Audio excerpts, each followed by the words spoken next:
So welcome to our second panel, which is on housing. Many of you know that we are suffering from a housing crisis here in Los Angeles, California. So I am pleased to bring up our moderator for today, Beverly White from NBC News. Beverly White has been a general assignment reporter for NBC since 1992, where she covered a variety of local and national stories for NBC. In 2018, White received the National Association of Black Journalists, NABJ, Chuckstone Lifetime Achievement Award. Among her many honors, White earned the 2017 Leadership Award from Capital Alpha, the Journalism Honor Society at Cal State Northridge, and the 2012 Distinguished Journalism Award from the Society of Professional Journalists, and the 2008 California Legislative Black Caucus Leadership Award. I know that she has covered housing and homelessness issues here in Los Angeles, and we are so proud to have her here today. Beverly White from NBC News.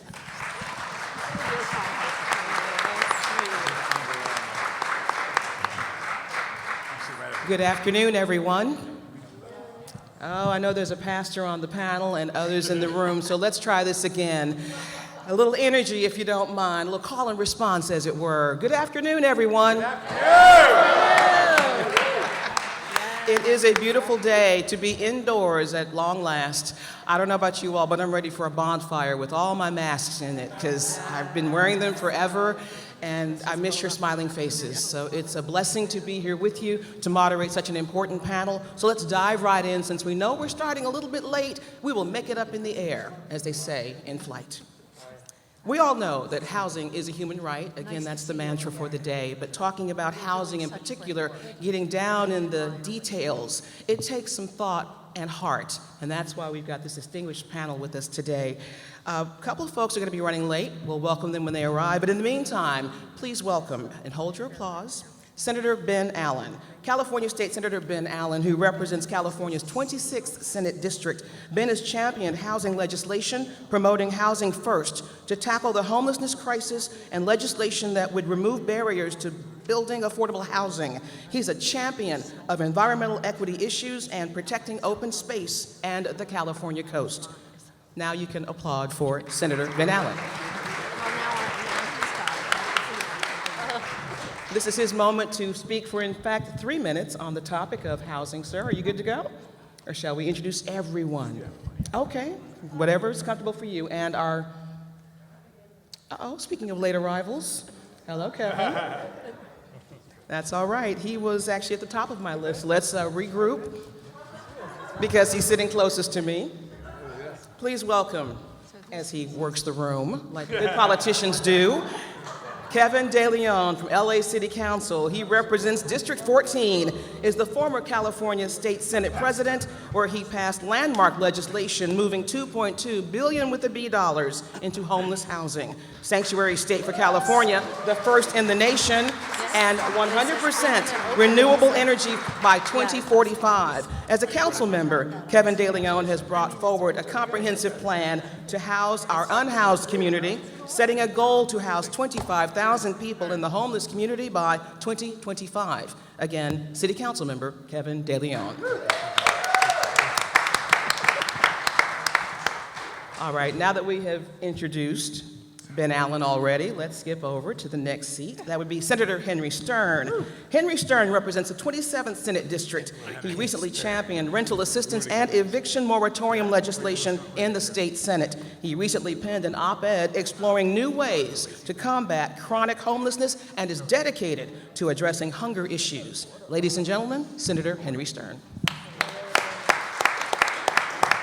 And seated to his left is Miguel Santiago. He represents the 53rd District in the California Assembly. He currently serves as chair of the Assembly's Select Committee on Los Angeles County Homelessness, where he is focused on finding urgent solutions to end homelessness. He has championed forward-thinking legislation on housing solutions for low-income and homeless communities and is leading the charge on renters' rights, rental assistance, and public banking.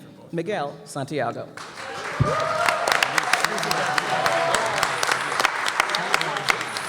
Next, we have Sue Himmelrich. She is representing the city of Santa Monica on the city council since 2014 and was recently elected mayor. That's Mayor Sue to the room. Mayor Sue. She has advocated for, this is key, she has advocated for affordable housing in Santa Monica, spearheading the POD program to help keep rent-controlled tenants in their apartments, and she is a champion for our homeless community, working for several years with the Western Center on Law and Poverty. Mayor Sue, thank you for being here. Now, Sepi Shyne is also here with us. Sepi, please wave and let everybody know where you are. She's also here representing West Hollywood City Council. Councilmember Sepi Shyne was elected to the West Hollywood Council in 2020. She has served on the City of West Hollywood's Lesbian and Gay Advisory Board and led many boards and organizations, including the LGBT Bar Association of Los Angeles, and as a board of governor, and steering committee leader with the Human Rights Campaign LA. Most recently, Sepi Shyne has been a co-organizer of West Hollywood's Neighbors Helping Neighbors, and on the WeHo City Council, she is championing that is a tongue twister, championing renters' rights and affordable housing. Sepi Shyne, thanks for being here. Representing the Los Angeles Community College Board is Stephen Stephen. There you are. Stephen is president of the LA Community College District, where he champions hunger and housing issues for struggling community college students, and there are too many. He serves as special advisor to the California State Senate and has worked for the former Senate president. Rounding out the panel in the snappy hat is Pastor Kelvin Sauls, the former senior pastor at Holman United Methodist Church. He's an ordained elder in the California Pacific Annual Conference of the United Methodist Church and on the City Commission of LAHSA, the LA Homeless Services Authority. He currently serves as Director of Interfaith Initiatives at Community Health Councils in Los Angeles, and Reverend Sauls and everyone else here on the panel will engage us now for 3 minutes apiece, starting with Kevin De León. Mr. De León, please find a microphone, sir, so everyone in the room can hear you, and speak with us on, of course, the topic of the day of this particular panel. Well, first of all, thank you so. Homelessness or housing? Housing. Yeah. Thank you so very much, Beverly. It's an honor to be here with each and every one of you. I am so looking forward to listening to the incredible panelists that we have here today, the expertise as they testify to the crisis of our time, which is the issue of housing and the issue of affordability, to be more specific. Listen, this is the second largest city in America, and clearly one of the wealthiest cities on planet Earth. But the very fact that we have an eviction tsunami that is near the horizon, if we don't have enough state intervention, proves that we have a structural deficit. A structural deficit with regards to policy as it relates to putting a house over everyone's head, regardless of who they are, regardless of where they come from, regardless of the color of their skin, regardless of who they love, which God they pray to, and yes, regardless of their legal status. Because as human beings, as Angelinos, housing is a universal right. It is not a privilege for the exclusive and the wealthy. Again, in the 5th largest economy on planet Earth. So I am looking forward to sharing and more than anything, listening to all of you and the exchange that we'll have as we move forward bold policy, both at the local and state level, to improve the human condition for all individuals, to provide accessibility and affordability when it comes to housing. Listen, single-family homes are a premium, as we know, and we see how the bids are going up. If the bids are going up so high right now, how are we going to get folks who are very low income, and middle class into housing, whether it's rental or whether it's actual purchase of a home? So I am looking forward to the engagement with each and every one of you. And to Susie Shannon, I just want to thank you very much for the honor that you have given me to be on this panel with great, leaders throughout the city and through the state. Let's give it up for Susie Shannon, everybody. Susie Shannon. Susie Shannon.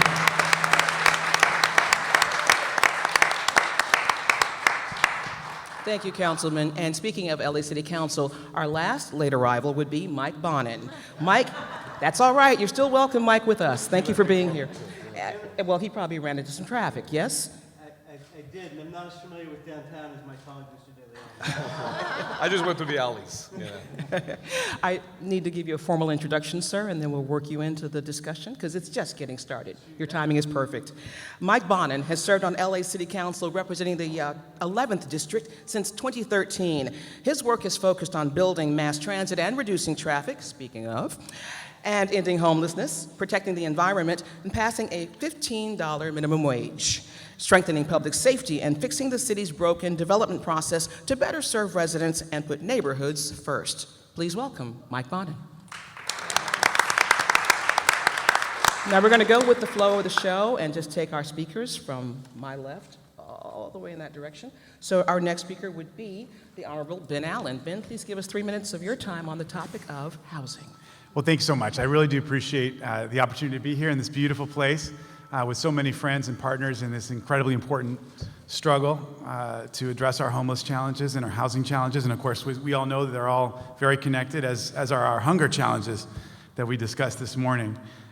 There's been a lot of heated debate up in Sacramento and of course down here in Los Angeles about how to address our housing challenges. There are some who I think this is simply a supply and demand question. I think there's a lot more complexity to our housing challenges here in Los Angeles. There's issues that we have to focus on affordability. That, of course, is at the center of our series of problems.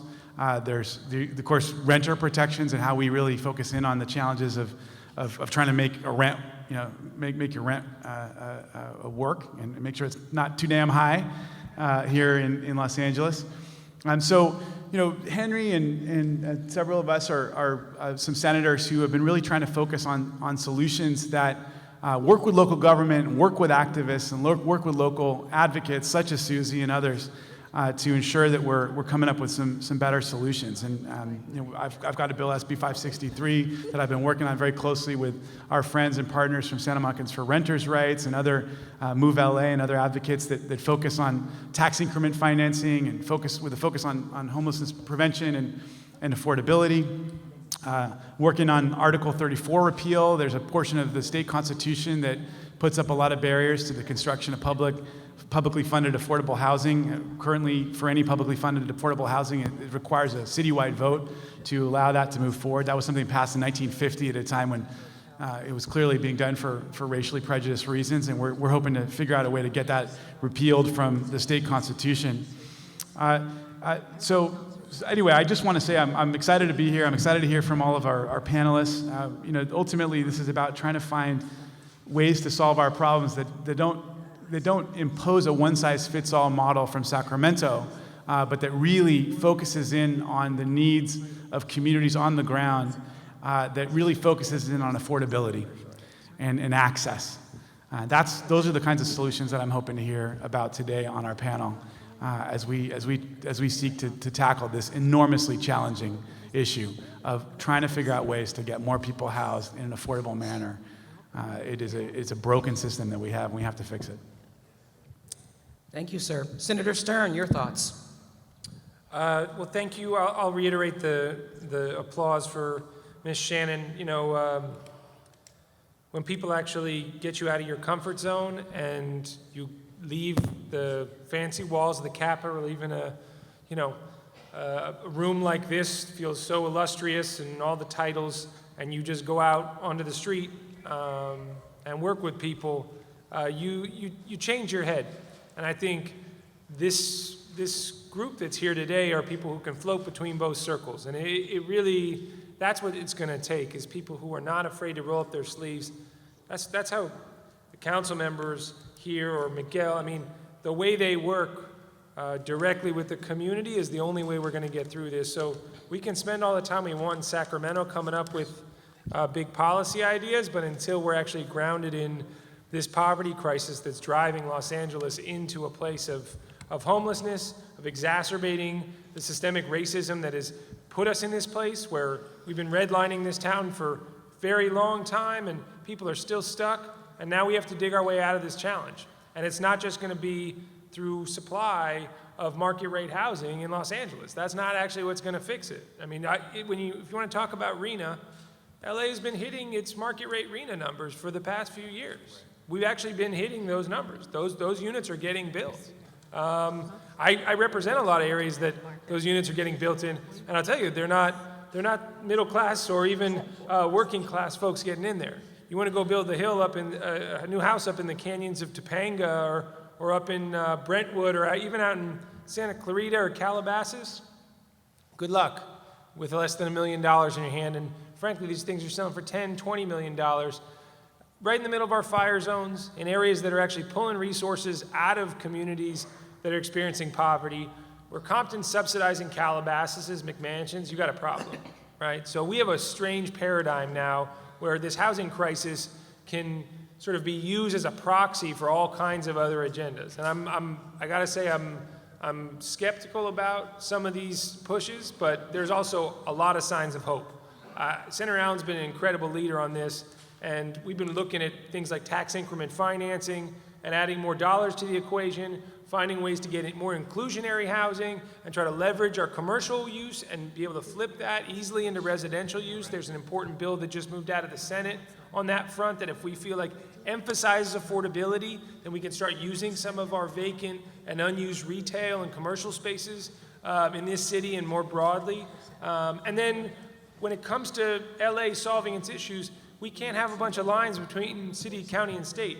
We're gonna all need to hold hands together and put one big trust together that's actually gonna be able to start solving this crisis. And that's about getting direct rental assistance into people's hands. That's about dealing with affordability covenants and trying to keep people in their homes to prevent homelessness, right? It's not just about going to the streets, it's about people right on the edge and find a way to serve them.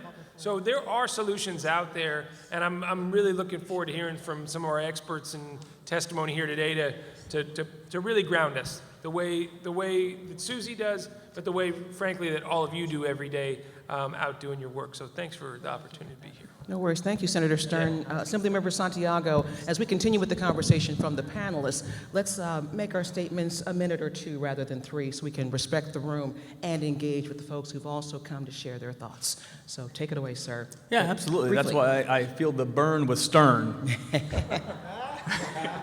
And over here, Miguel Bonin. No, but in all seriousness, look, welcome to 53rd District. And I want to say, look, that early on when we talked about rental assistance and we began that conversation at the beginning of the end of last year, folks thought that it was too much of $5 billion to ask for at a time that we were facing a budget deficit. As of today's actions, meaning a bill in print, we'll vote on it on Monday in the legislature, that would prevent the evictions from happening and up until, starting October 30th, and would give 100% rental assistance. So we've come a long ways on this conversation about, yes, it is. And for most people who don't know, now I'll announce it right now, the bill's in print, and Monday we'll vote on it that will give 100% rental assistance and extend the eviction moratorium past October 30th. So that's the good news, right? I wanted to make sure we said that. But look, I think the real big challenge, I think there is a merited conversation about housing stock. But there needs to be a tougher conversation about the affordability of housing and what affordable really means. Because sometimes if you take a look at the conversation of affordable housing as defined by other areas in the state, you're talking about 120% AMI. And we're taking a look at some of the areas that we represent, you're taking a look at even 50% AMI being way too high when people in some of our areas are making $36,000 average median income for a family of 4, or the district that I represent, 2 years ago, the average median income for over 150,000 residents was at the federal poverty line. And so affordability has to be defined in something in terms of what working communities can actually do, not affordability as somebody who has a professional job. And so they mean 2 different things. But I will also say the development has to change in terms of conversations, because we've got to take a look at new and different ways to do it. I partner with some folks in the room here, Housing is a Human Right, AHF, and others, to take a look at modular, to take a look at adaptive reuse, because unless you take a look at different forms of development, we're always going to do the same thing over and over, and then wonder why permanent supportive housing is costing $750,000 a unit. I mean, when it doesn't actually really make sense that it would cost that much.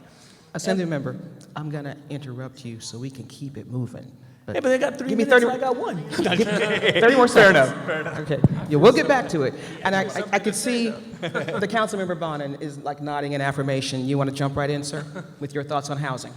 Yeah, sure. First of all, I agree with everything Miguel just said, particularly the part about feeling the burn. Because actually, I'm going to say, sitting next to a fellow person who endorsed Bernie Sanders, is a lot of what Bernie Sanders talked about in the campaign is exactly what we need to be doing in order to truly address the affordable housing crisis.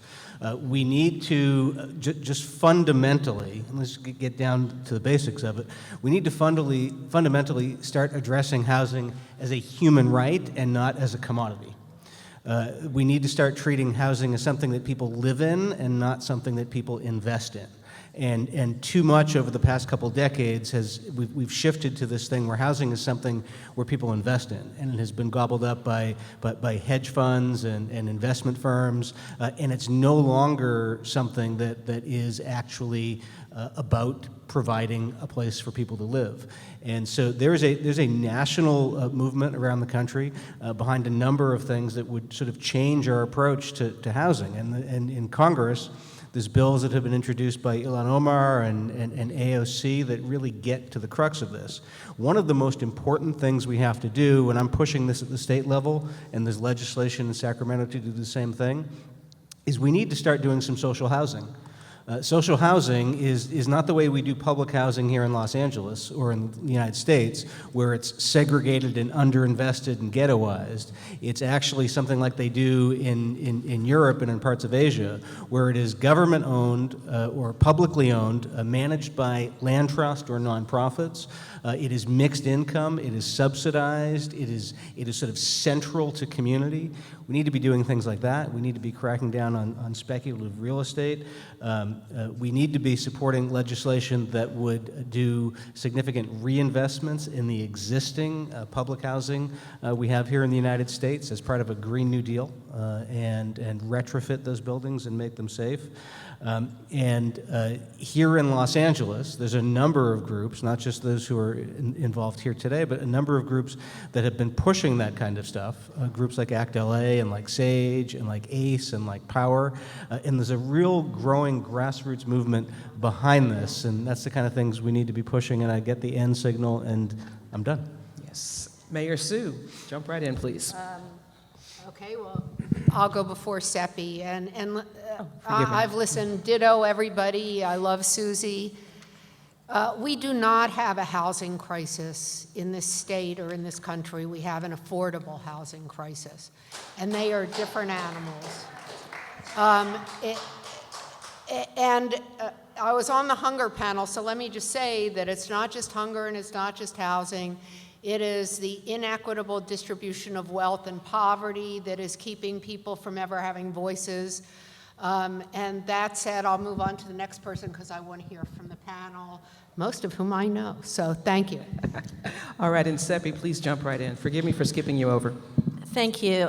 No worries. Thank you, Susie Shannon, and staff for organizing this. I'm honored to sit on this panel with such incredible folks. And I agree with Mayor Himmelrich. We do have an affordable housing crisis. And these are facts related to housing that we cannot ignore. We have over 161,000 people in our state that are homeless, and we have a severe lack of affordable housing. People, especially renters, are at risk of losing rent-stabilized housing because of this pandemic's financial effects. West Hollywood was actually created to protect renters, seniors, and the LGBTQ community, and we have done that. West Hollywood has been on the forefront of inclusionary housing policy since our inception, with a minimum 20% affordable housing requirement before any other city had it on almost all residential and mixed-use developments, and we're looking at smart ways of making this policy better to create more affordable housing. We work with our affordable housing partners to invest in and develop affordable housing using our Affordable Housing Trust Fund, and we are constantly looking at ways to develop more affordable housing through policy changes, including right now on our city-owned land. With respect to renters, we have had a strong rent stabilization ordinance and have always provided funding for renters who needed it when they fall on hard times. During the pandemic, we were the first city to institute a strong eviction moratorium, and we have since expanded our assistance to renters with 5 rounds of rental assistance, and we will continue doing so until our renters are out of this pandemic's financial effects. I was proud to initiate the strongest anti-harassment ordinance in LA County with a colleague of mine, Councilmember Erickson, which passed unanimously this past Monday with a tenant habitability plan and notice requirements to help keep tenants safe and in their homes. We need to pass ordinances like this across cities. We need to work together regionally and statewide to create practical and creative solutions to keep people housed, create housing that low-income and ordinary people and young people can afford, and to house our unhoused neighbors and provide the services they need to get them back on their feet. I'm looking forward to hearing from and engaging with all of you. Thank you. Yes. Stephen from the Community College Board. Please, sir, jump right in because I know your constituency includes young people struggling with housing. Yeah, thank you. It's been just about 10 years since I first was elected to this board. When we initiated our work back then, it was a lot of conversation about transferring students, workforce development, certificates, moving students along. And through the path of understanding why the numbers in Los Angeles weren't quite as good as some of the numbers in other spaces, we clearly targeted that a big deal about student success lies in basic student needs. And the fact that there's tremendous insecurity issues, our students face food insecurity, they face housing insecurity, and frankly, they face homelessness. To give you a sense of a study, that's a survey that's coming out in the next few weeks, 40% of our students feel food insecurity. 55% feel housing insecurity. 13% experience homelessness. Now, we're coming off of the worst pandemic that all of us have experienced. But to translate it into we're a working class part of the higher education system where doors are wide open. Our students work. A third of them are parents. But to give you a sense, the full-time employees, the students that were full-time employees, 36% of them lost their job during COVID last year. 23% of them had their hours reduced. Of the part-time students, 47% lost their jobs last year. 25% got their hours reduced. There's a huge gap. Now, I'm glad to know that one of the panelists here is a tremendous partner for us in trying to close the gap and deal with the student basic needs. But there's a few things we need to think about in general. We need to think about how financial aid isn't just for student fees and books. Financial aid is for the whole total student experience. We got to understand that we got to reduce the barriers to work with partners in the community, to be able to work together to see a community college system be a system that works with cities and counties and the nonprofit, non-governmental entities around us. And secondly, we have to understand that we're also places where we have land, and that principally built for commuter campuses, we have fairly large pieces of land that we've got to figure out what are the best ways, what's the future of how we plan and design our spaces there. And a lot of that's going to be with the feedback and the thoughts and ideas you have together here, because it's not just about providing a dormitory. It's really about providing affordable housing for students, and that's important. Thank you. Yes, sir. Reverend Sauls, please pick up the theme. We're talking housing here, sir. Yeah, just briefly to mention, earlier on, I shared a little bit about the challenges being in this virtual space for the last 12 plus months. And I shared that a lot of us have had a lot of frustration with that. The one I shared this morning was the one that you start talking and then somebody says to you, you are muted. And then you have to unmute yourself.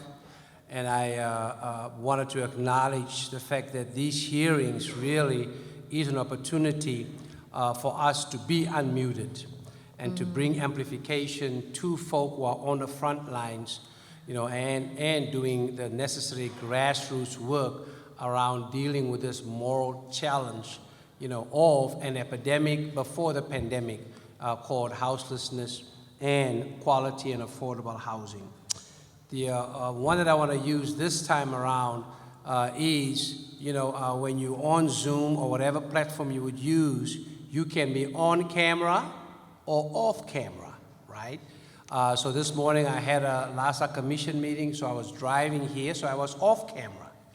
These hearings are really challenging all the ways that we have made invisible the people affected, by houselessness.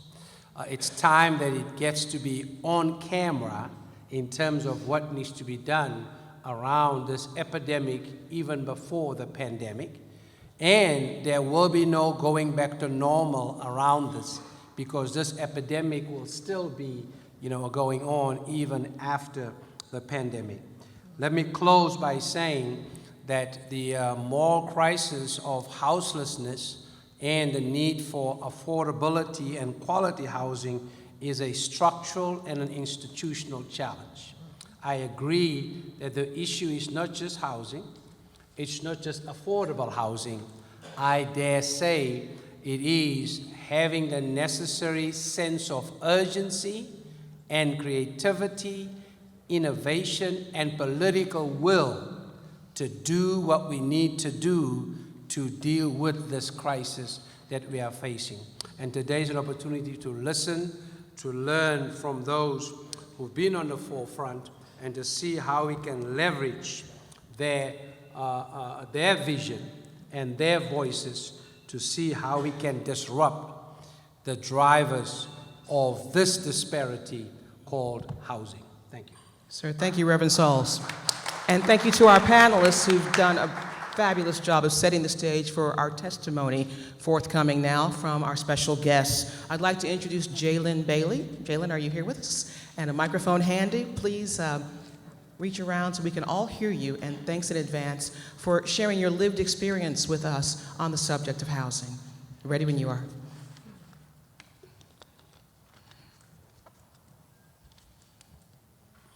Thank you. Can everyone hear me? Yes. Yes. My name is Jalen Bailey, and I do want to thank you for taking the time to listen to me today. I've been a renter in LA County for 20 years, and since 2010, I've earned my living as a writer for film and television. And I'm currently a tenant in Pasadena, where I've lived in the same duplex for 7 years. And I'm here today because I've done nothing wrong. I'm speaking for myself and on behalf of my partner, who is physically disabled. And I want to urge you to pass AB 382, which I just heard about on the way over here. In March 2020, as you and I and everyone in this room looked on in fear and helplessness as the pandemic swept across the world, my landlord looked too. But she saw something else. In the chaos and economic fallout where you and I saw tragedy, she saw opportunity to kick us out of our home so she could get around the Tenant Protection Act, install new tenants, raise the rent to current market value. When the governor shut down the state in March, we began to legally defer our rent, first following local, then county, then state law.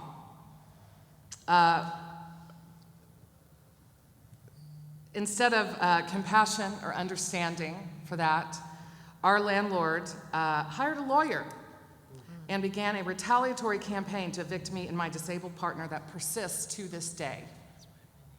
She did this in the middle of the governor's stay-at-home order. She did this in spite of the COVID protections put in place for tenants.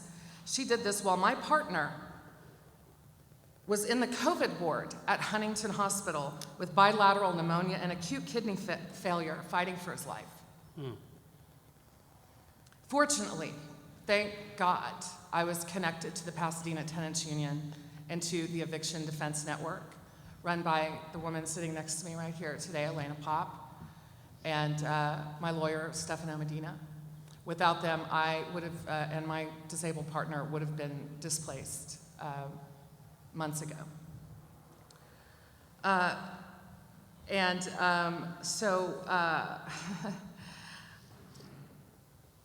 can't really express the gratitude for them, but they are working miracles daily to keep people housed, and they are working miracles for me, even while my landlord refuses to take the state rental relief money that we applied for on her behalf, that we worked to get for her. and that we have been approved for coming up on 8 weeks now. Excuse me.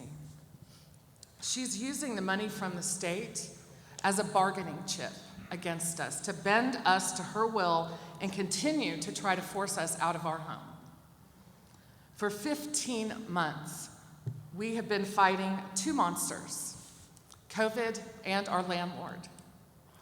Alone in this, except for Elena, the Eviction Defense Network, and other grassroots organizations. So please, I am begging you, urging you to do whatever you can to pass AB 382. Close these loopholes, strengthen these laws, put us at least in a fair fight. Help us fight back against our landlord and people like her. And people like my landlord who look at a worldwide pandemic where millions of people are sick and dying, and they don't say, how can I help? They say, how can I use this tragedy to make more money?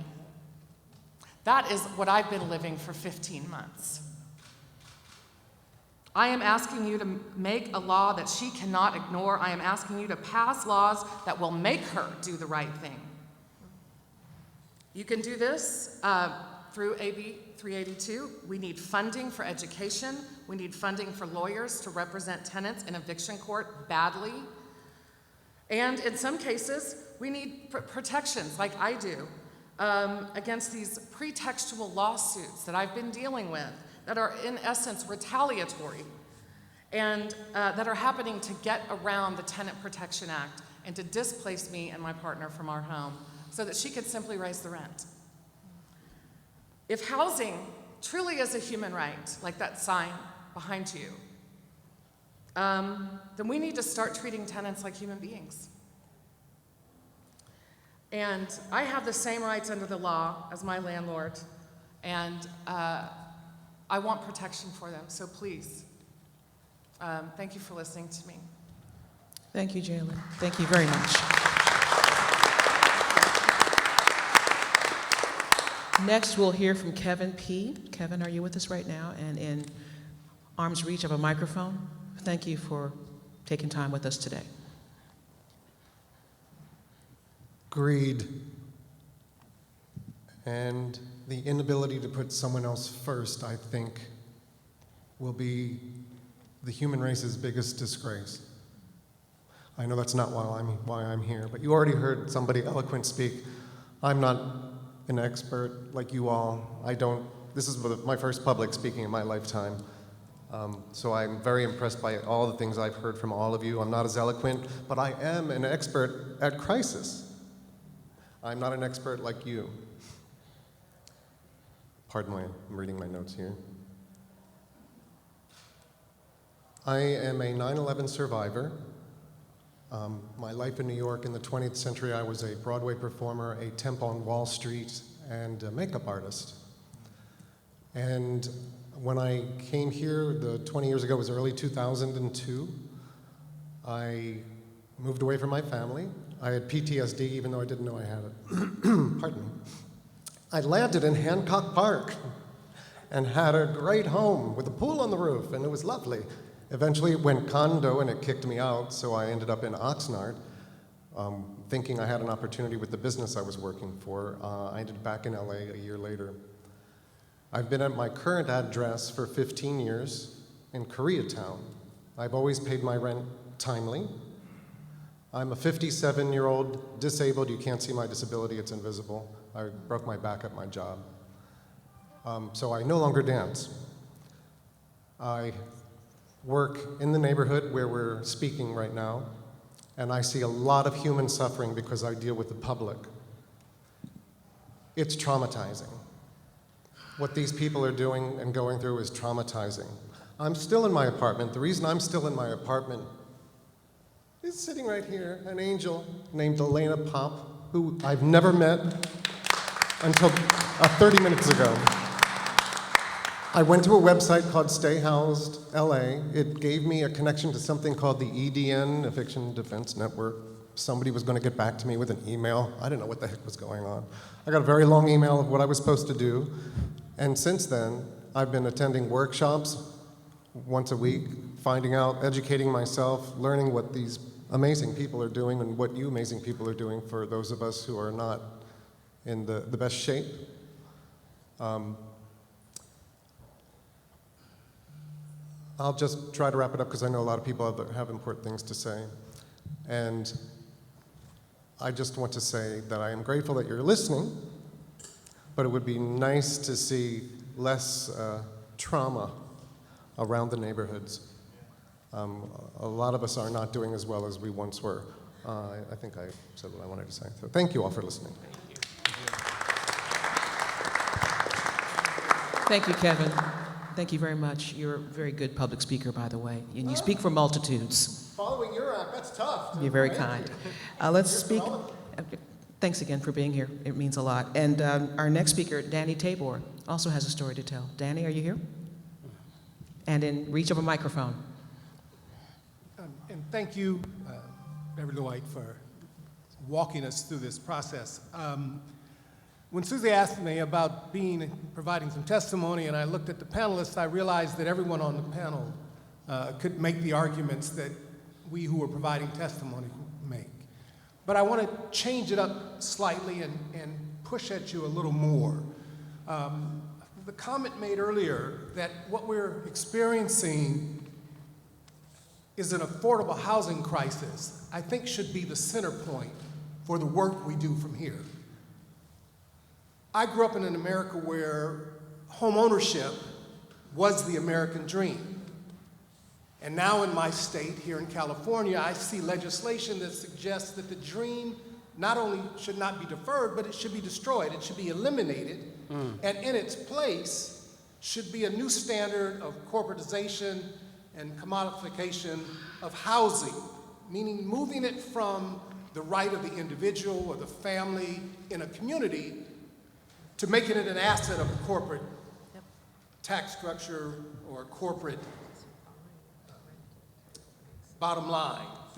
That we are now, as individuals, competing not just to own a home with other people who've gone to college or got a job or raising a family, but we're competing with corporations, investor groups, and foreign companies that are coming here because they can't do what they want to do in the countries where they exist.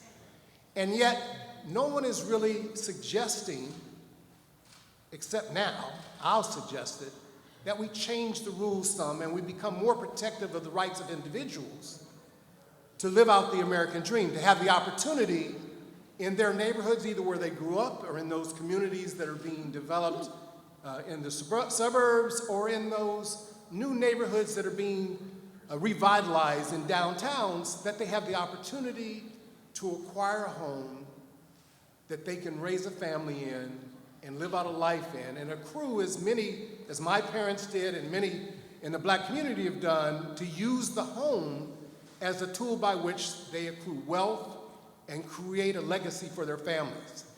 We are unable to do that because housing is not affordable, not just in Los Angeles, but nowhere in the United States. It has been commodified. We are competing, and I'm just repeating this because in the educational practice, I'm an adjunct faculty in the Los Angeles Community College District, and one of the things my friends who teach in LA Unified School District remind me is, you gotta say it 3 times so that they'll remember it. So I'll make this point very quickly. We have to find a way, and the way is commitment, intentional commitment, to focus on making housing affordable.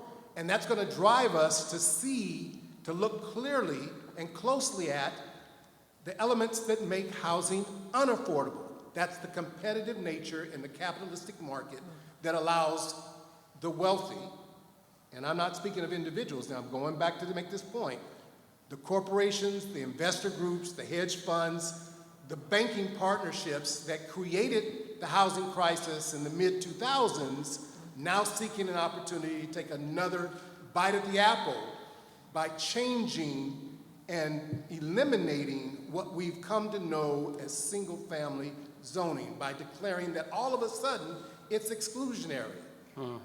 Well, it's exclusionary now that those communities that were once not allowed black ownership or brown ownership or black and brown, all of a sudden that's a problem.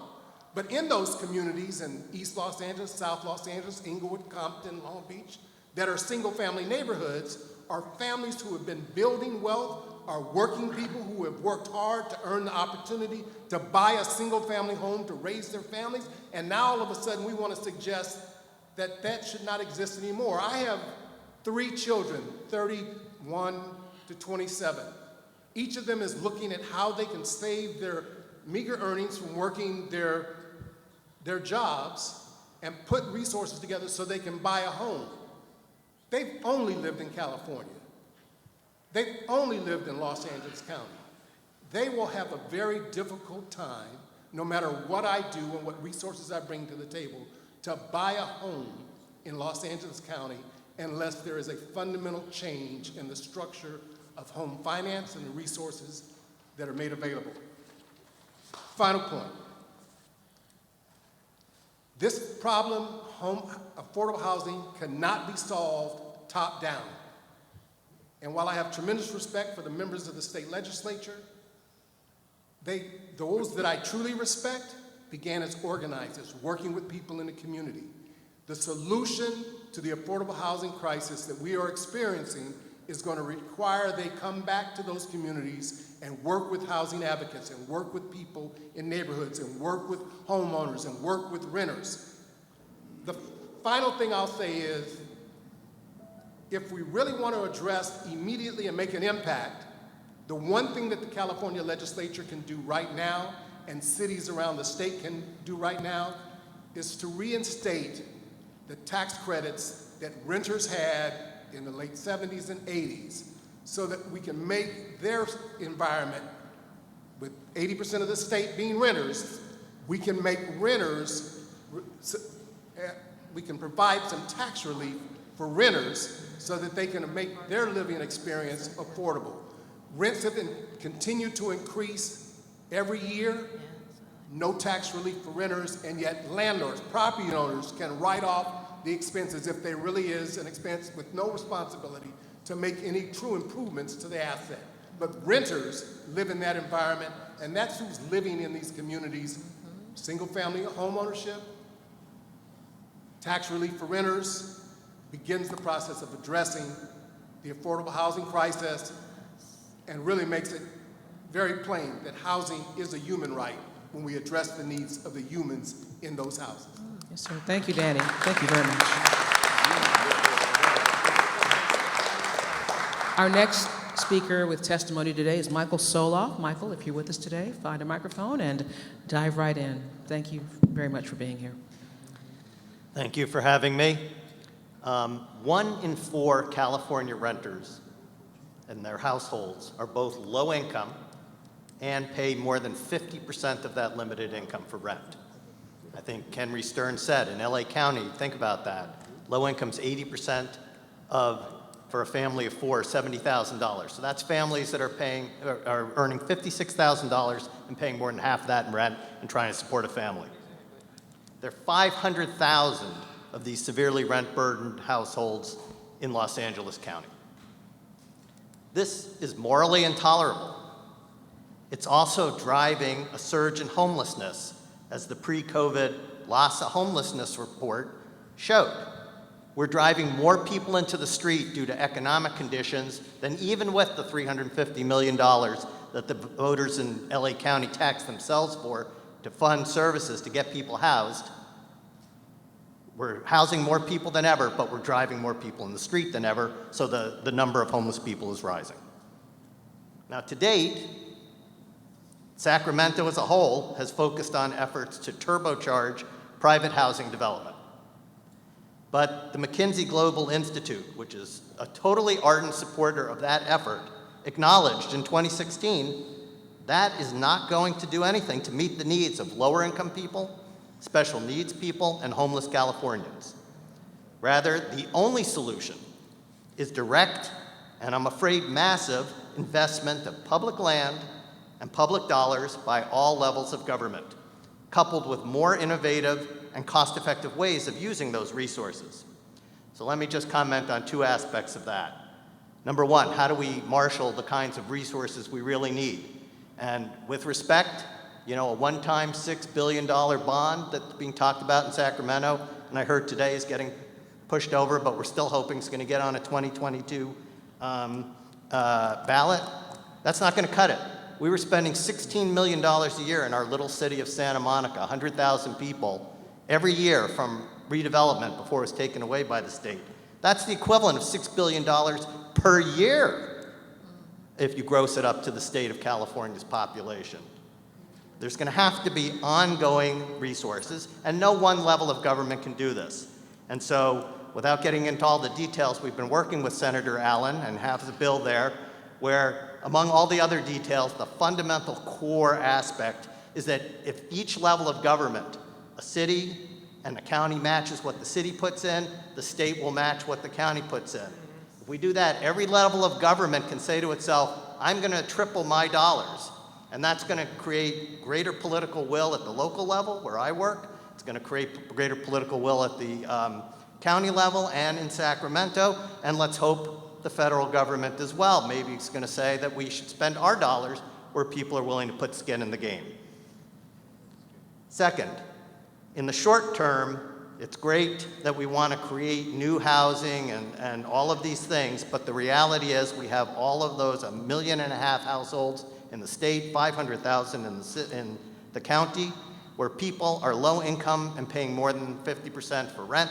That means they don't have money for their kids, they don't have the money for medicine, they don't have adequate food, and that's happening right now. In the city of Santa Monica, we tried a pilot program where we actually give direct rent subsidy to folks who are living in rent-controlled units, longer-term rent-control units, to keep them housed there and allow them to live a life of dignity. And we started with seniors. So just to give you an illustration of the economics of this, right now, for $1,050,000 a year, we're able to help 180 households. For that same $1,050,000 in our city, we could maybe build 2 units. So I recognize that short-term rent subsidy does not create a long-term solution. It doesn't create new housing, but it is so much an economically greater way of meeting the immediate needs of desperate people that it needs to be one of the tools while we go ahead and marshal other resources to do it. And so I would urge you to consider that. And ultimately, I've also talked, as Councilman Bonin has, with the folks at Sage and ACT and others who are thinking about how we can maybe, acquire housing. So there may be a way to marry this, where some of those units where we need to give this rent relief to people will also be a way of helping to finance the acquisition and long-term creation of social housing. So, there are many ideas in all of this, but the fundamental thing we have to recognize is there is no solution other than, I think, what the pastor said, which is we have to have a commitment as a society that we're going to put the real resources into this and not pretend that it can be solved in any other way. Thank you. Thank you. And thank you, Mr. Sauls, for including dignity, the word dignity, in your remarks. That means more than you know. We'd like to bring now Michael Weinstein to a microphone to add to our continuing conversation. Thank you, Mr. Weinstein. Thank you very much, and I want to add my thanks to Susie Shyne and especially to the panel members for participating today. AIDS Healthcare Foundation operates in 45 countries, most of them in the developing world. And I've traveled extensively. I've been to refugee camps, I've been to informal settlements, I've been to shanty towns.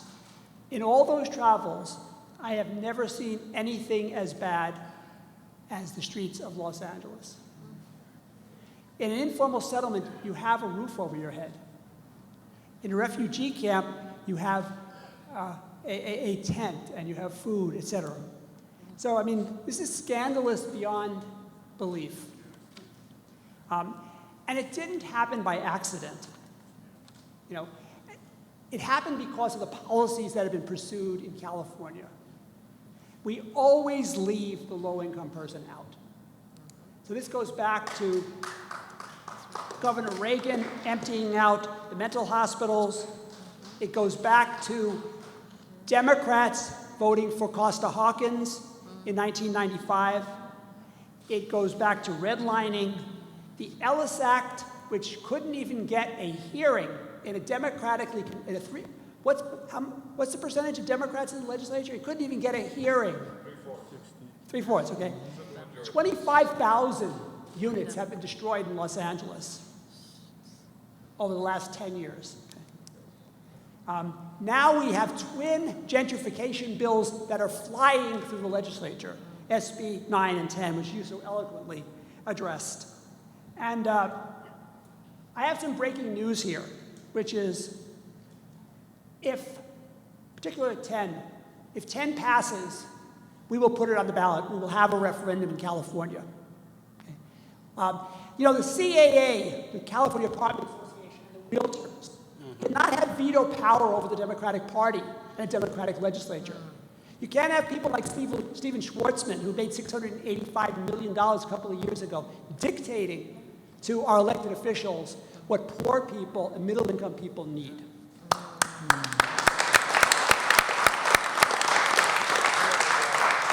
Now, the solutions are difficult, but where there's a will, there's a way. And you have to go beyond throwing money at it. In a pandemic, of course, money is needed, but the money that's being thrown at it, has been for a number of years, is not getting to the root cause of the problem. Costa-Hawkins has to be repealed, and it should be done by the legislature. We've tried doing it twice.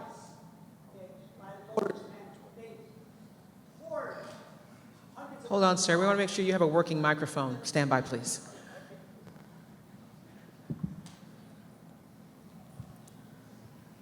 You have to reform the Ellis Act.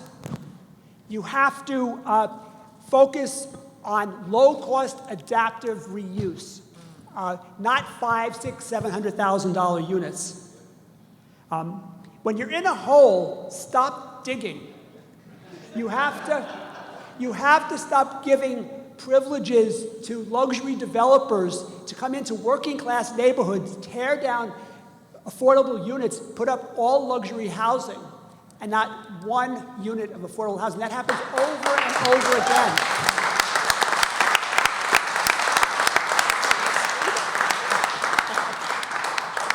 You know, we are in spitting distance to thousands of empty units. AIDS Healthcare Foundation in the last 3 years, as a nonprofit, has purchased and rehabilitated 1,023 rooms, okay, the majority of them here in downtown Los Angeles. We're in escrow right now for 250 additional rooms, okay? We've done it for $100,000 a door or less. That compares to $500,000 or $600,000 that the city of Los Angeles is spending. When we talk about affordable housing, we can't just talk about whether it's affordable to rent it. We have to talk about whether it's affordable to build it. Doesn't matter how much money is appropriated. If you spend $600,000 a unit, you're not going to get anywhere. So I'll just say this in closing. First of all, we have put, and we read it, it's a large ad in the newspaper, we have put a $100 million challenge to the city. And we said, we don't want anything from you except your cooperation. And that may sound odd, but I can't tell you how hard it is to get that. And maybe in the discussion period we can go into the specifics of how hard it is to do anything in the city of Los Angeles. But I mean, I think at the end of the day, what I have to say is, history is going to be our judge. You know, as we stood in this moment, and people ask me, well, why is somebody who's involved in AIDS doing this? Because the same outrage that I felt in 1987 of people dying in the hallways of County Hospital is the same outrage I feel now that we could possibly live in one of the richest countries in the world, one of the richest cities in the world, and have tens of thousands of people putting their head on the sidewalk. Thank you very much.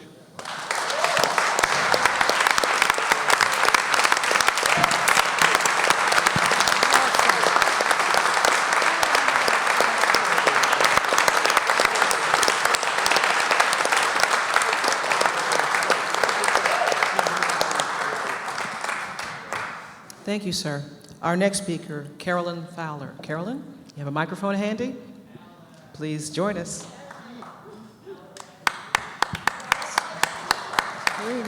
And thank you so much. Susie, that volunteer, I'm to follow that act? Ms. Fowler, lean in closer and please be But sure to as speak they up. say in my community, that part. It's no secret, I know many of you, I play several hats and several roles. Today, though, I am representing the Anti-Gentrification Coalition. It's no secret that COVID-19 created the loss of gains, and it has taken years, it's taken us years to achieve. The loss impacts gender diversity and women and children in particular. As of the latest March report, women of color, 60% in this state, continue to be the hardest hit. 13.4% Latina, 12.8% Black, and 12.5% Asian American women are unemployed as of March of this year. This same group died at a higher rate due to caregiving and working in service jobs in close quarters, similar living conditions, and slow to get PPE. As I look at this panel, it appears that these are the voices that are missing and must be heard. I think Reverend Sauls talked about that a little earlier. If women who are the crux of this state, that vote the most, that do everything, this critical issue of housing and affordable housing must have the conversation of women of color. I'm not trying to speak for everybody today, but that's true. Why might you ask? Because that is who I see on the streets, unhoused or about to be evicted, women and children of color. And in addition to that, as we talked about earlier, let's not forget about our students, our seniors, our disabled community, and more importantly, this is depressing to me, our veterans. There are roughly 7.1 million Californians living in poverty, while some 58% of the low-income households, as was said earlier, spend more than half their income to remain housed, again, with people of color bearing the greatest part of that, the greatest burden. The fact that the ability to own a home appears to be vanishing right before our eyes. It should be disturbing to everyone in this room. The possibility of the American dream, home ownership, the last opportunity to build generational wealth, should be dying on the floor of the Capitol and the Congress as well. That should happen is unacceptable. Yet we are being conditioned to accept this premise. There are articles being written like America should become a nation of renters by Carl Smith. This exists. I'm asking that you reject that philosophy and skepticism. Do not let the ability to own a home be stolen from the next generation.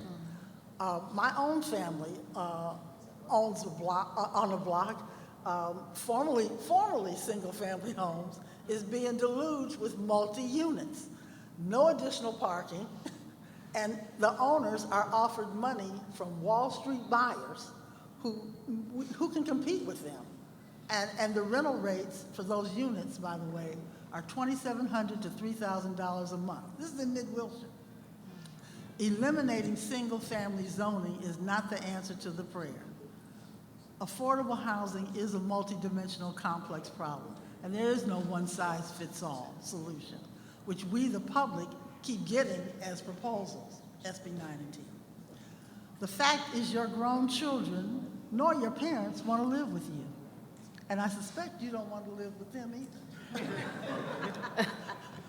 So since that feeling is mutual, the question is, what will you do as elected and community leaders to carve a different path to secure housing for all the people I have mentioned? We need to hear more discussion on community land trusts, nonprofit affordable housing, public banking coming from policymakers. Even at LAUSD, the second largest school district, has built and is exploring utilization of more of their own property to build housing for employees. Smart green building is possible with materials that are fireproof, earthquake-proof, and cheaper. We need to partner with our building and trades to further achieve our Green New Deal goals. I believe just the brainpower on this panel alone could come up with a path to home ownership for this state. It's a challenge I hope you're willing to accept. The state, counties, and cities have land like the community school model. Local communities want to have a say in how that housing supports their specific community needs. Low-rise multifamily units and mixed-use developments have their place, but when single-family homeowners purchase based on the community that they were in, shown with yards for their children to play, as their expectation that this will remain that way, and that's not an unreasonable expectation.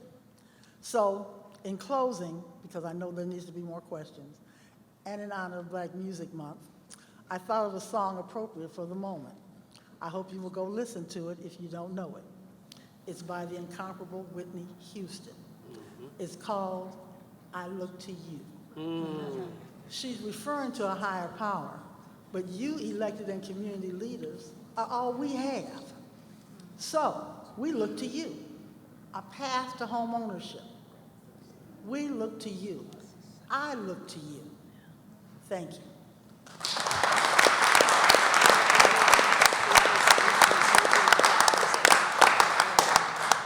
I love a panel where you invoke Whitney Houston. Respect. And now, Sam Prater, please join the conversation. I know you're close to the microphone. Take it away. Thank you, sir. Thank you very much. Pleasure to be with you all. Thanks so much for creating this space. I've been sitting here at this table the entire time trying to fight back the emotion that I feel about this issue.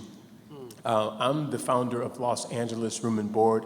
We're a nonprofit that's rather new, about 2 years old, where we, our mission is to end college student hunger and homelessness and ensure that students complete their college degree. And very excited to be in partnership with Los Angeles Community College District in housing and supporting their students.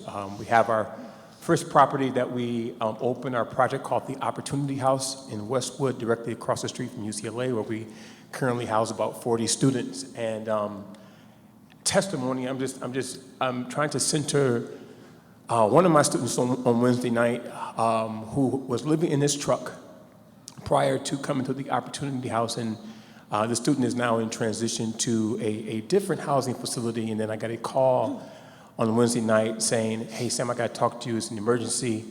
And I'm like, "What's going on?" And I said, well, the school, we'll call him David, was pulled over by the police, by the UCLA police. And can you go see about him? And so I'm running frantically. And I get to the corner of Limbrook and Gailey Street in Westwood, and I see my student there with his pickup truck at the back of a tow truck. And I see him sitting on the curb with his pillows, his clothes, his shoes. And so I parked my car in front of the tow truck and I said, "Please don't tow this man's truck away because this is also his house." And I apologize. Take your time. It's all right. Our students need our help. And this is a student who, by the way, got a 4.0 at Los Angeles Valley College last semester. And when we, prior to the pandemic, when we're looking at numbers like 1 in 5 of our students are experiencing housing insecurity and homelessness, and 2/3 of which were experiencing hunger. And now this pandemic has exacerbated, obviously, that need. And now we're looking at numbers like 55% of students are experiencing housing insecurity and homelessness. And so the housing is a human right. The inhumanity of how folks who are unhoused, who are already on the razor's edge, are being treated is tough to sort of swallow. And I try to come to this place with strength. This is my first time coming out for fresh air in the last 18 months. And but anyway, I'm just sort of overcome with the emotion of listening to all your stories. And so thank you for sharing them. What I'd say, I don't need to, you all have spoken so eloquently about the crisis before us. What we try to do is partner with colleges and universities for the use of their unused and their vacant dorm rooms, and we've found that to be rather difficult. And so what I'd offer is for legislation that authorizes our community, our four-year universities to use their vacant dorm rooms. We've entered into conversations with campuses like Cal State LA, Cal State Northridge, and the idea of using vacant dorm spaces. So prior to getting into homeless service provision, I was the associate director at housing at Cal State LA. And prior to the pandemic, we had 200 vacant dorm rooms. When we have students about a mile or so away at ELAC Community College, East Los Angeles Community College, where 1 in 5 of their students are experiencing housing insecurity and homelessness, when I had 200 bed spaces that were vacant on my campus. Same thing happened at Cal State Northridge, where I worked as the associate director as well. And so this is a crisis. And then everyone needs to sort of pitch in to sort of support our students. The California Budget and Policy Center forecasts that by 2030, we'll experience a deficit of 1 million college-educated workers. And so if we don't act now, our region will feel that pain, communities will feel that pain, families will, individuals will. And these were stats that were prior to the pandemic. And so it has completely upended, what is the reality. We know that, Stephen talked about the number of students who are working full-time, who lost jobs, right? And when we think about the fact that, in addition to that, LACCD almost lost 18% of their enrollment, throughout this pandemic. And so there will be lots of students who won't find employment because they don't have the education and the training that they need. And so 58% of students who are in our program over this last year have an increase in their GPA. 77% of our students have a GPA above a 3.0. 85% of attempted credits were earned. And 4 of our students went from community college and transferred to 4-year campuses here in Los Angeles. And so we're proud of the work that we're doing, proud to be in partnership with LACCD.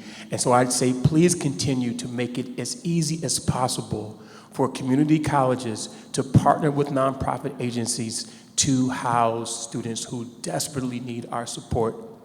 I'd also say please authorize California State University campuses, particularly the the CSU 5, to use their vacant dorm rooms to house our students. It is unconscionable that hundreds of dorm rooms can sit empty when our students are struggling at local community colleges that are adjacent to these campuses. And so I know my time is up. Thank you for giving me space. Thank you, Sam.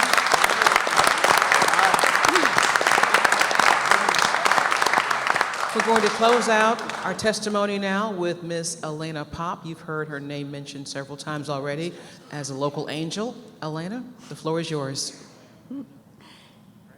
Thank you.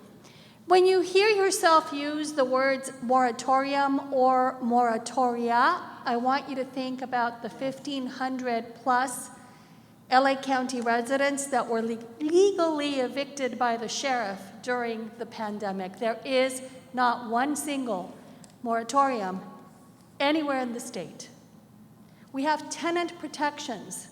And when we use the word moratorium, it confuses tenants and they think they can sit on their rights and they don't take action and then they get locked out by the sheriff. I've been texting during this meeting with a young man who got locked out by the sheriff yesterday and just told me to go shoot myself because I can't help him once he's locked out. I've also been texting during the panel with someone who got locked out illegally by their landlord. The number of illegal lockouts are up by 75% compared to pre-pandemic numbers. In March, the governor saw a patient lying on the ground with a gaping wound, meaning evictions, and said, "Oh my God, this is a mess. Nurse," meaning local government, "come here and do something about it," and gave authority to local government to deal with the problem. He called it a moratorium, and it was not. Then local government, and Mike Bonin was our hero in LA, and I know that West Hollywood and Santa Monica did great work, but what we passed were Band-Aids on a gaping wound. Our state Supreme Court justice looked at that and said, "Okay, people, this is not enough," and put a tourniquet on that wound. She didn't really have the legal authority to do that, and she told the governor, "Governor, you need to do something about it." She warned him repeatedly to do something about it. She got sued twice. So then, in September, they tore off that tourniquet, and we got SB 91, which is a larger bandage. The result of all that is that evictions had dropped with that tourniquet to $458 a month in LA County. They went up to an average of $1,000 a month after SB 91 was passed. Now we are facing the loss of SB 91. On the way here, we got notice that AB 382 just went into print, and it's not what we wanted, but we'll take it because it will help. And it contains a little bit of a looser tourniquet, and we're happy for that, but we need it passed. The governor has promised that the debt will be canceled. That tells me my time is up, but I'm gonna finish. That the debt will be canceled, but that's just lining the pockets of landlords if we don't have the eviction protection. So if we don't get the eviction protections, please do not waste, I'm a landlord, but do not waste my tax dollars lining the pockets of landlords if we're not going to get the eviction protections.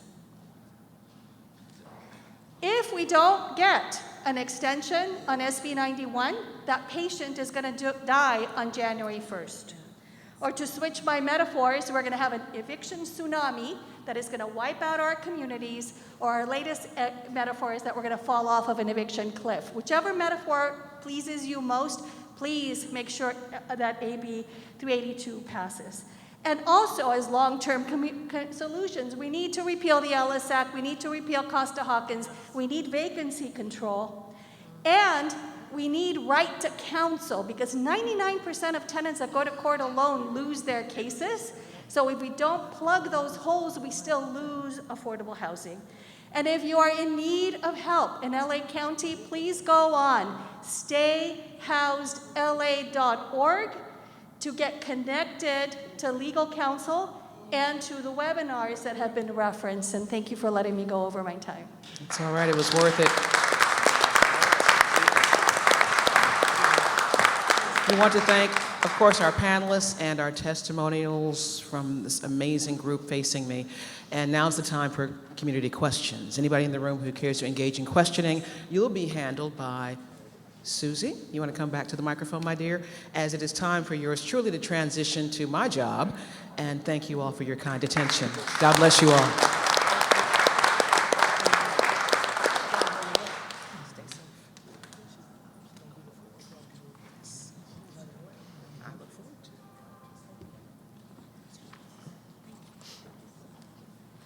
Okay, so we're going to take questions from the hearing board here to the panelists. So is there anyone who would like to ask a question?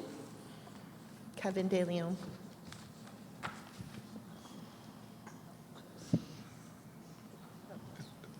Thank you very much, Susie, and thank you very much, Beverly White. We're looking forward to seeing you tonight on NBC. I have a question for Michael Weinstein. Michael, you have put forth through a full-page ad, I should say, in LA Times, $100 million. And from a 501c3 nonprofit agency or a particular individual of wealth, that is very rare. That's very unique, short of a government bond, dollars from the federal government, dollars from the state, or dollars from local government. I've heard folks say that you would possibly put more than $100 million if you saw the wheels of the machine turning in such a way that would help accelerate the ability to produce stock, inventory for housing, whether it's for very low income, or unhoused community members. Can you go a little more in detail with regards to what you think it will take to turn the wheels of that machine that seem to be working counterclockwise? Because for me, and I think for anyone in particular, if they hear someone say, listen, I'll put $100 million on the table. All I want from you is collaboration, cooperation, so at the end of the day, I can purchase this physical asset and whatever upgrades need to be made as a result, based on the price point, don't obstruct, don't sabotage, don't slow walk this to death, because as a result, folks get evicted or folks die. 1,383 people who died last year living on the streets, experiencing homelessness. Can you go a little in detail? Sure. Well, first of all, the mayor has said that nonprofits, developers for low-income housing will have concierge service, okay? I don't think you'd stay at any hotel that had that type of concierge service, okay? It's a nightmare. I mean, so that's the inspection process, right? In fact, 100-year-old buildings that were totally dilapidated, as soon as we started fixing them up, we were just attacked by inspectors, okay? Finding fault with everything that we did. And when you submitted the plans, they were approved, and then when the inspection happened, they said, well, we don't like that. Tear that out.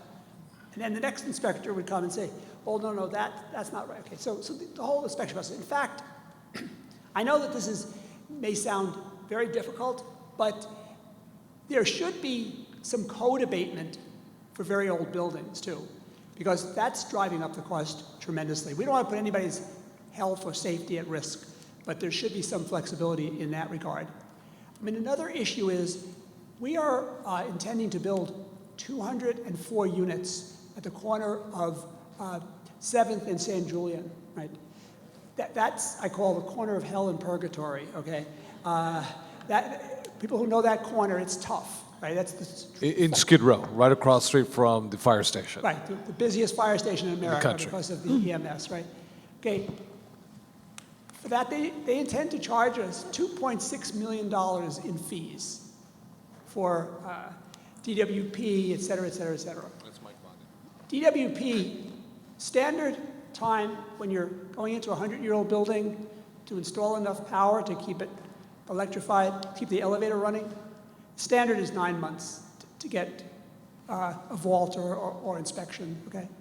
The other piece of it is we introduced legislation that said if you are 100% very low income or extremely low income, that you should not have to pay property tax. Okay? That was vetoed by Governor Newsom.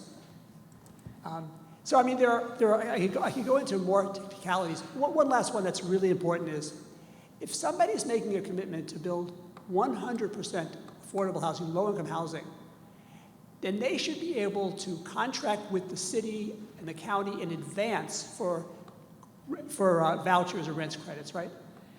Which is not possible. So we bought a building in the valley, 76 units. It's a beautiful motel. Okay, so first we tried with room key, and then it turned into home key. And okay, so it stood empty for 14 months. We could have rented it right away.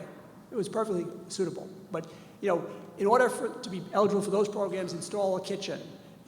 We tried doing all that. Okay? None of that worked. Finally, that was the one project of these 10 that we've had that we actually been able to make a deal with LAHSA. Okay? But again, if people are putting money on the table at the front end, then you should guarantee them the support on the back end.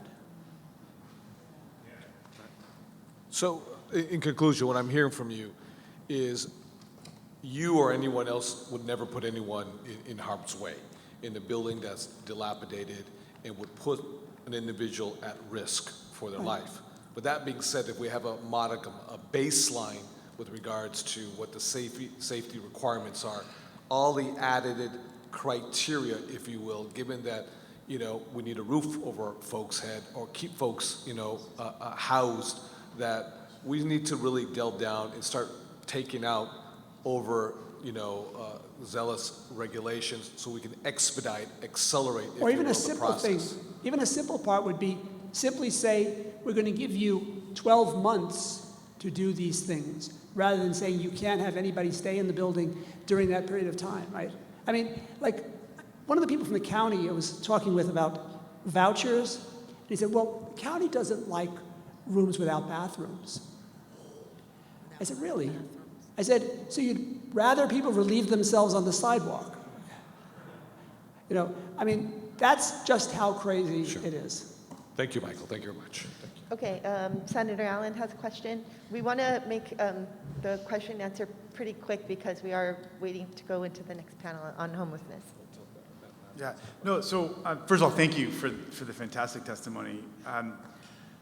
One of the things that's come up in your discussion is this whole question, that people would feel more comfortable with some of the bills making their way through in Sacramento if they knew it was really about an individual's right to have some more flexibility with their own home.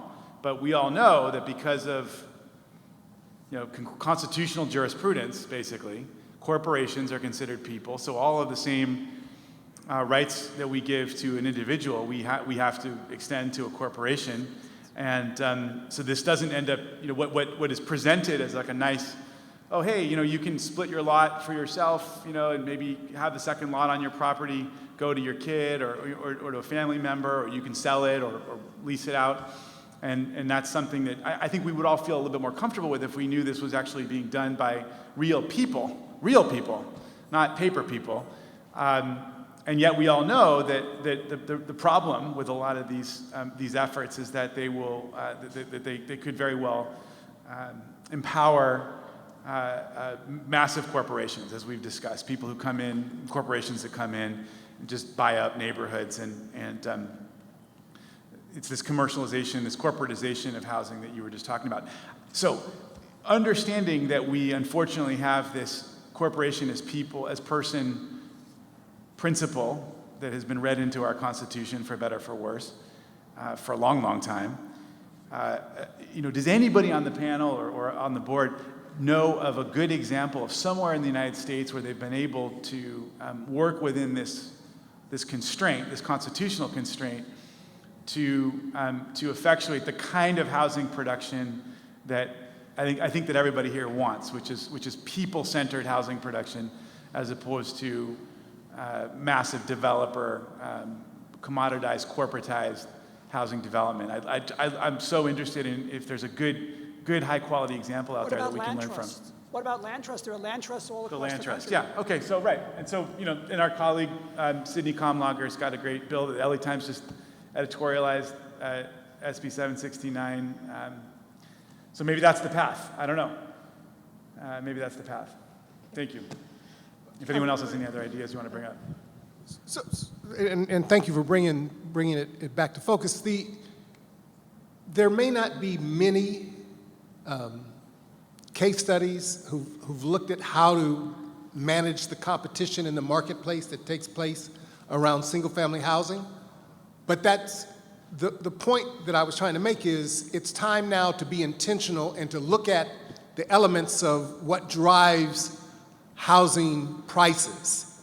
And and I'm not speaking of new construction because Michael's just talked about the cost of construction and what that looks like. And I've talked to a buddy who builds childcare centers, and he literally had to stop for 6 months building a childcare center because the cost of lumber multiplied 3 times within that 6 months. So those are real things. But what can be controlled is what resources we bring to the table for folks, for people, I guess the best way to say it, who want to buy homes in specific neighborhoods or in Southern California or in California, where we're leveraging the resources that are the financial institutions, and we're leveraging the resources that are the working capacity of individuals to minimize the impact of the commodity that single-family homes have become.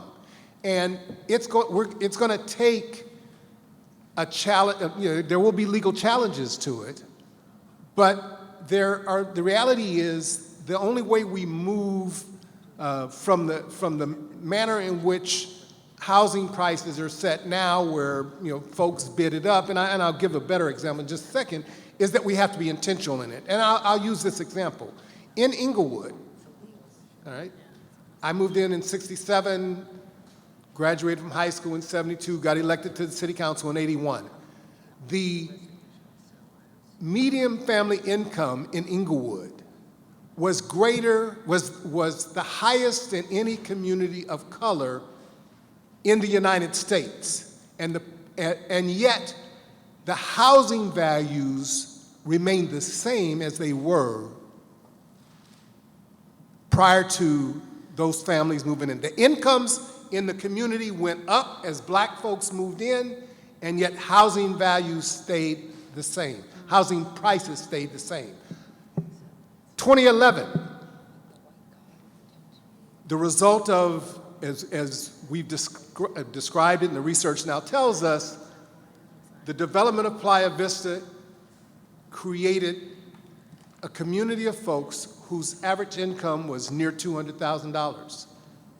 They looked beyond Playa Vista for places to live. They worked in Silicon Beach, they looked in other places, and instantly they found communities like Inglewood where a 2-bedroom home on a 3,500 footprint on a 5,000 square foot lot, they could buy cash for $400,000.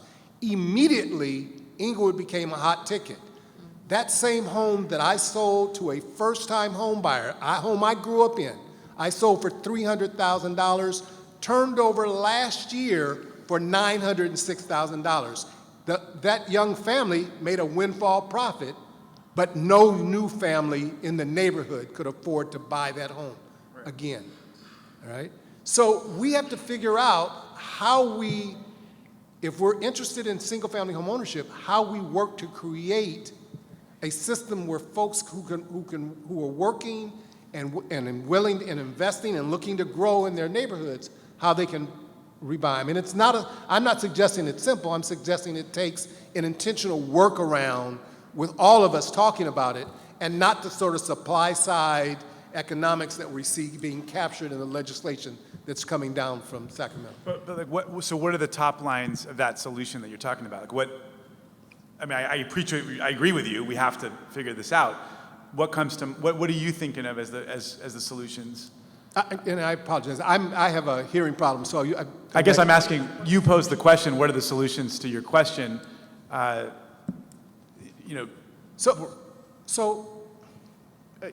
Other examples of things I've seen work, in San Diego County, late 90s, early 2000s, they worked with some financial institutions, community development finance, CDFIs actually, that worked to transition renters to homeowners. And they accepted the ownership, through the ownership, they accepted rental payments over a period of time as if they were mortgage payments. And after a period of time, that renter and the owner agreed that now we're selling you this home, right? I think those opportunities exist here in Los Angeles County as well. But it doesn't have to be just a single-family home. Why don't we, as part of this affordable housing initiative, sell the units that we build or rehab to the people who live there? Give them a first-time home loan, and then let them use the equivalent of their rent to buy it. They're going to take better care of it. They're going to become voters. They're going to be owners. They may have some limit, like a co-op does, on the total appreciation of the unit, but they are building equity. Okay, we are running out of time, so if we can, from this point on, just keep the answers very, very short. I think Councilmember Mike Bonin had a question. Does anyone else have a burning question? Because we do need to get into our next panel. I can hold mine. I'm fine going to the next panel. Okay. Okay, so I'm going to ask a burning question because it's a hot topic in Sacramento. And that's a question about construction workers. There's quite a big debate in terms of creating good jobs and creating affordable housing.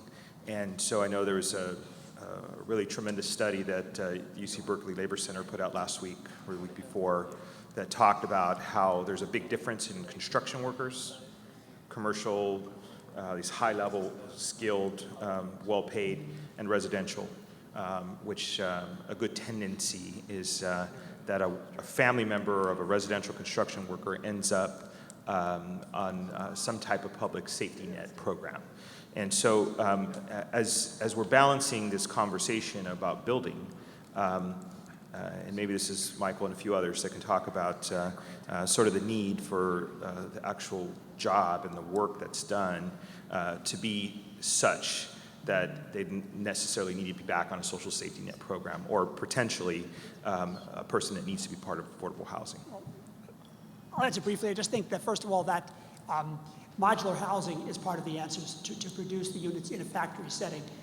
Would not require as much intensive labor. Also, I think that I 100% support union contracts and union labor, but I think that there are some add-ons to that that have been layered onto it that are, actually in my own personal opinion, excessive, right? So I think there has to be some kind of balance. But certainly, you have to drive down the cost. It cannot be $500,000 or $600,000.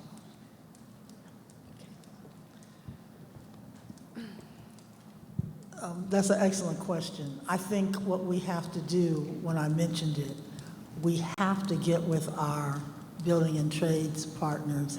Everything to them is like, we got to build, we got to build, we got to keep jobs. One of the things is they're doing a great job of building places and attracting students early on in training to the construction and trades, both women and men. They're doing a good job about that. Southwest, one of the unions is opening something, I think in Torrance, to do right away to train students. That part they're good about. What they're not good about is understanding that, he talked about the price of lumber.